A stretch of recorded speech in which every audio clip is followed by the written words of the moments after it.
নমস্কাৰ এই মুহূৰ্তত অসমৰ প্ৰত্যেকগৰাকী জনসাধাৰণলৈ দিবলৈ লৈছো ডাঙৰ খবৰ যিসকল দুখীয়া মানুহে এতিয়ালৈকে চৰকাৰী আঁচনিত নিজৰ নাম অন্তৰ্ভুক্ত কৰিব পৰা নাই সেইসকল দুখীয়া মানুহে ভিডিঅ'টোত ক্লিক কৰিছে যদি অনুগ্ৰহ কৰি ভিডিঅ'টো স্কিপ নকৰি প্ৰথমৰ পৰা শেষলৈ চাই থাকিব কিয়নো ইতিমধ্যে কেইখনমান আঁচনিৰ আবেদন চৰকাৰে কিন্তু আৰম্ভ কৰিছে তো যিসকল দুখীয়া মানুহে এতিয়ালৈকে চৰকাৰী আঁচনি পোৱা নাই সেইসকল দুখীয়া মানুহে জানুৱাৰী মাহৰ ভিতৰত এই কেইখন আঁচনিত অনলাইন এপ্লিকেশ্যন কৰি চৰকাৰী আঁচনিত নিজৰ নাম অন্তৰ্ভুক্ত কৰিব পাৰে তো আপোনালোকে কোন কেইখন আঁচনিত অনলাইন এপ্লিকেশ্যন কৰিব পাৰিব জানিবলৈ অনুগ্ৰহ কৰি ভিডিঅ'টো স্কিপ নকৰি প্ৰথমৰ পৰা শেষলৈ চাব আৰু মোৰ চেনেলত নতুন হলে প্লিজ চেনেলটো সাবস্ক্ৰাইব কৰি মোৰ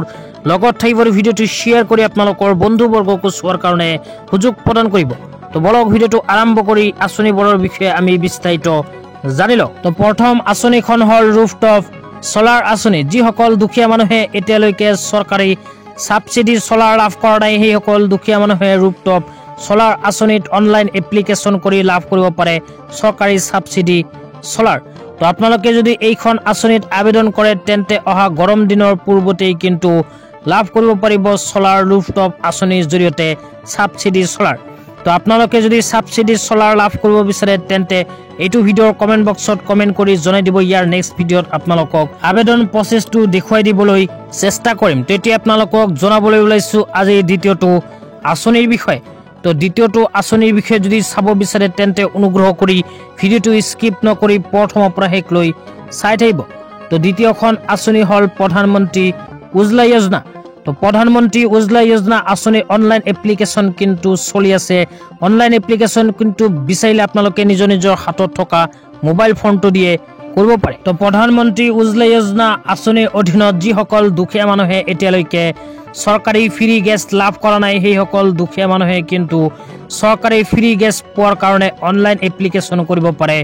এইখন আঁচনিত তো যিসকল দুখীয়াই চৰকাৰী ফ্ৰী গেছ লাভ কৰিব বিচাৰে সেইসকল দুখীয়াই কিন্তু বিচাৰিলে নিজৰ হাতত থকা মোবাইল ফোনটো দিয়ে এইখন আঁচনিত অনলাইন এপ্লিকেশ্যন কৰিব পাৰে তো অনলাইন এপ্লিকেশ্যন কৰাৰ বিষয়ে যদি আপোনালোকে বিস্তাৰিত জানিব বিচাৰে তেন্তে নিশ্চয় এইটো ভিডিঅ'ৰ কমেন্ট বক্সত কমেন্ট কৰি জনাই দিব ইয়াৰ নেক্সট ভিডিঅ'ত আপোনালোকক মোবাইল দি অনলাইন এপ্লিকেশ্যন কেনেকৈ কৰিব পাৰিব বিস্তাৰিত জনাই দিম তো এতিয়া আপোনালোকক আজি তৃতীয়টো আঁচনিৰ বিষয়ে জনাইছো অনুগ্ৰহ কৰি ভিডিঅ'টো স্কিপ নকৰি প্ৰথমৰ পৰা শেষলৈ চাই থাকিব তো আজি তৃতীয়টো আঁচনি হল SBMG স্বচ্ছ ভাৰত মিছন গ্ৰামীণ আঁচনি এইখন আঁচনিৰ জৰিয়তে যিসকল দুখীয়া মানুহে এতিয়ালৈকে চৰকাৰী টয়লেট লাভ কৰা নাই সেইসকল দুখীয়া মানুহে কিন্তু স্বচ্ছ ভাৰত মিছন গ্ৰামীণ আঁচনিত অনলাইন এপ্লিকেশ্যন কৰি চৰকাৰৰ ফালৰ পৰা 12,000 টকা লাভ কৰিব পাৰে তো আপোনালোকে যদি স্বচ্ছ ভাৰত মিছন গ্ৰামীণৰ অধীনত অনলাইন এপ্লিকেশ্যন কৰি চৰকাৰৰ ফালৰ পৰা 12,000 টকা লাভ কৰি এখন নিজস্ব টয়লেট বনাব বিচাৰে তেন্তে এইটো ভিডিঅ'ৰ কমেন্ট বক্সত কমেন্ট কৰি জনাই দিলে আপোনালোকক ইয়াৰ নেক্সট ভিডিঅ'ত অনলাইন প্ৰসেছটো দেখুৱাই দিবলৈ চেষ্টা কৰিম তো চৰকাৰী টয়লেট কিন্তু APL BPL সকলো কেটেগৰীৰ মানুহেই কিন্তু লাভ কৰিব যদিহে সেইসকল মানুহৰ ঘৰত এখন নিজা টয়লেট নাই তো আপোনালোকে যদি টয়লেট লাভ কৰিব বিচাৰে চৰকাৰৰ ফালৰ পৰা 12,000 টকা পাব বিচাৰে তেন্তে এইটো ভিডিঅ'ৰ কমেন্ট বক্সত কমেন্ট কৰি জনাই দিব তো আজি ইমানেই ভিডিঅ'টো চাই কেনে পালে নিশ্চয় কমেন্ট বক্সত কমেন্ট কৰি জনাব লগতে চেনেলটো সাবস্ক্ৰাইব কৰি মোৰ লগত